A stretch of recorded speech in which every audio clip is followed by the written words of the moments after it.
শিক্ষার্থী বন্ধুরা, এ পর্যায়ে আমরা সমাধান করব অনুশীলনী 3-এর 21 নম্বর অঙ্কটি। অঙ্কটি ইতিমধ্যে আমাদের বোর্ডে লিখে ফেলেছি। চলো একবার অঙ্কটি পড়ে দেখি।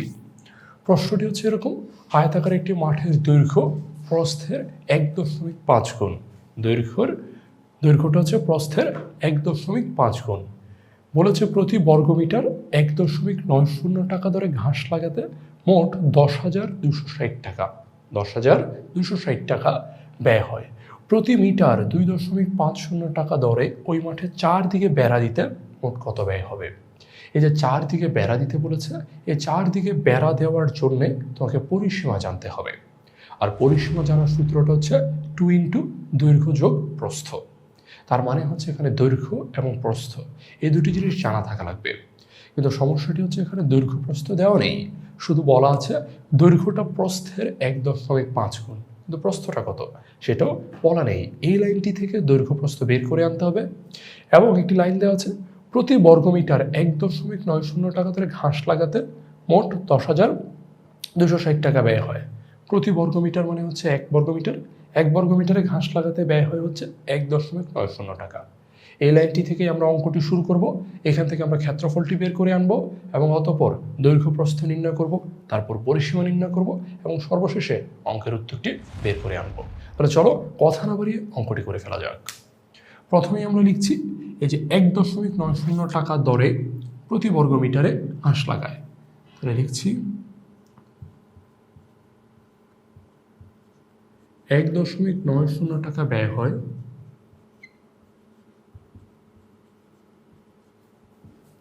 1 বর্গমিটারে ঘাস লাগাতে। বর্গমিটারে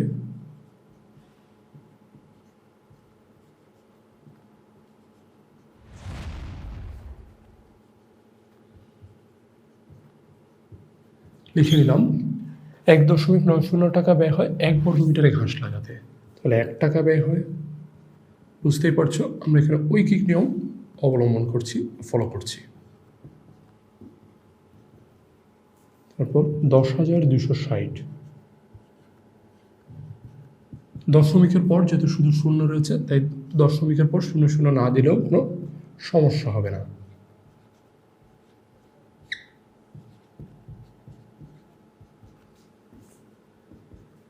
এ পর্যায়ে 10,260কে ভাগ দিতে হবে। 10,260কে আমরা ভাগ দিচ্ছি ক্যালকুলেটরে। 10,260 ভাগ করছি 1.90 দ্বারা। ভাগফলটি পাবো 5,400 বর্গমিটার।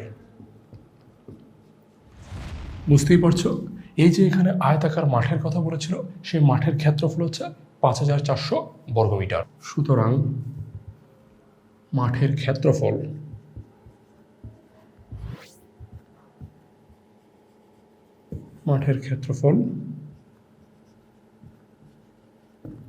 5,400 বর্গমিটার। এর পর্যায়ে দৈর্ঘ্য এবং প্রস্থ কোনোটি যেহেতু দেওয়া নেই, আমরা ধরে নিচ্ছি, আমরা প্রস্থটা ধরে নিব, কারণ প্রস্থটা যদি আমি ধরে নিই দৈর্ঘ্যটা হচ্ছে ওই প্রস্থটার সাথে, প্রস্থটা যদি ক ধরি তাহলে সে ক এর সাথে 1.5কে গুণ করে বলে দিতে পারবো 1.5 ক হচ্ছে আমার দৈর্ঘ্য। তাই লিখছি ধরি প্রস্থ ক মিটার, প্রস্থ হচ্ছে ক মিটার। সুতরাং দৈর্ঘ্য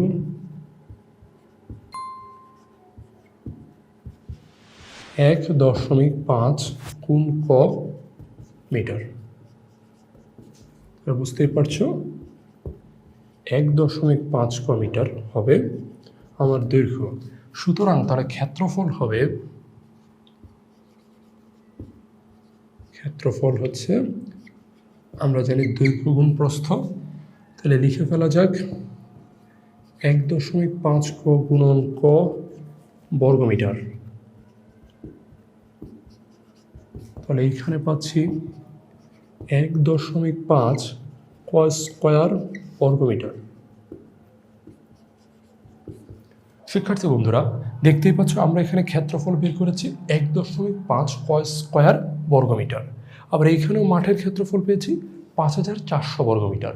দুটিই কিন্তু আমার ক্ষেত্রফল। তার মানে হচ্ছে এই 1.5 এবং কয়ের বর্গ 1.5 কয় স্কোয়ার সমান সমান হচ্ছে 5400। চলো লিখে ফেলি তাহলে এটি 1.5 কয় স্কোয়ার সমান সমান আসবে 5400 তাহলে বা কয় স্কোয়ার সমান পাচ্ছি 1.5 এখানে গুণ ছিল ও পাশে পাঠিয়ে দিচ্ছি তাই ভাগ হয়ে যাচ্ছে, পাঠিয়ে দিলাম। তাহলে কয় স্কোয়ারের মানটুকু আমি এই পাশে লিখি, বা কয় স্কোয়ার সমান কয় স্কোয়ারের মান হবে এই 5400-কে 1.5 দ্বারা ভাগ করলে যেটা হয় সেটি আমরা ক্যালকুলেটারে করে নিব। এটি 5400 ভাগ হচ্ছে 1.5, তাহলে আমরা পাবো 3600, আমরা পাচ্ছি 3600। এরপর যে আমরা কয়ের মান বের করছি 3600-কে আমরা রুট করলাম, আর আমরা জানি 3600-কে রুট করলে আমরা পাবো 60। বুঝতেই পারছো শিক্ষার্থী বন্ধুরা, ক হচ্ছে আমার প্রস্থ, তাহলে আমার প্রস্থ হচ্ছে এই অঙ্কে 60 মিটার। লিখে ফেলা যাক। সুতরাং প্রস্থ 60 মিটার। এরপর প্রস্থ থেকে আমি দৈর্ঘ্যটা বের করে নিচ্ছি। দৈর্ঘ্য হচ্ছে 1.5, এই যে 1.5 ক, তার মানে 60-এর সাথে 1.5-কে আমি গুণ করব। 1.5 দ্বারা আমি 60-কে গুণ করছি, সেক্ষেত্রে আমি পাচ্ছি 90 মিটার। বুঝতে পারছো, আমি 1.5 দ্বারা যদি 60-কে গুণ করি তাহলে আমি পাবো 90 মিটার। তাহলে আমার এখানে প্রস্থ হচ্ছে 60 মিটার, দৈর্ঘ্য হচ্ছে 90 মিটার। আর এটি থেকে আমি বের করে নিতে পারবো আমার পরিসীমা কত মিটার। আমরা লিখে ফেলি। আমরা জানি কি, আমি সংক্ষেপে লিখছি। আমরা জানি আয়তাকার ক্ষেত্রের পরিসীমা, আয়তাকার ক্ষেত্রের পরিসীমা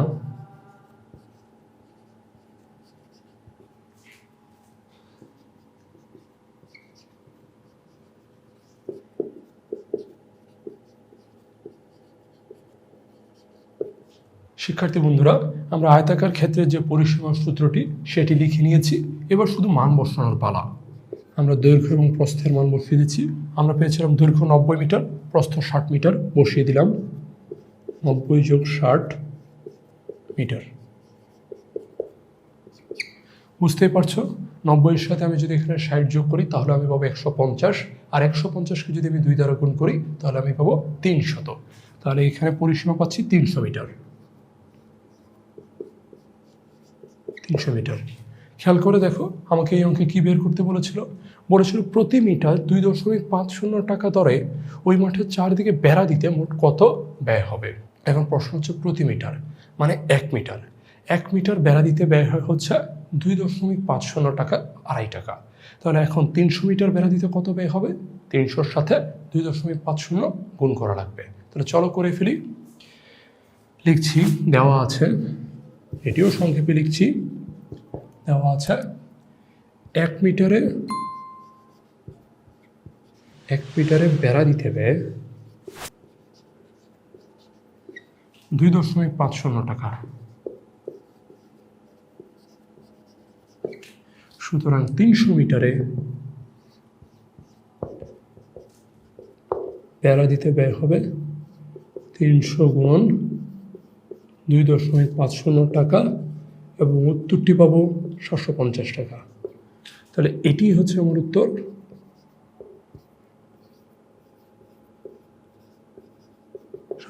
টাকা।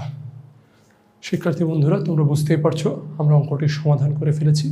প্রথমে আমাদেরকে যে তথ্যটি দেওয়া ছিল সেখান থেকে আমরা ক্ষেত্রফল বের করেছি, এবং অতঃপর ওই ক্ষেত্রফলটুকু ব্যবহার করে দৈর্ঘ্য প্রস্থ ধরে নিয়ে সেখান থেকে আমি দৈর্ঘ্য এবং প্রস্থ দুটি বের করে এনেছি, এবং তারপর সেই দৈর্ঘ্য প্রস্থকে ব্যবহার করে আমি পরিসীমা নির্ণয় করেছি, এবং সেই পরিসীমার সাথেই আমি গুণ করেছি 2.50 টাকা।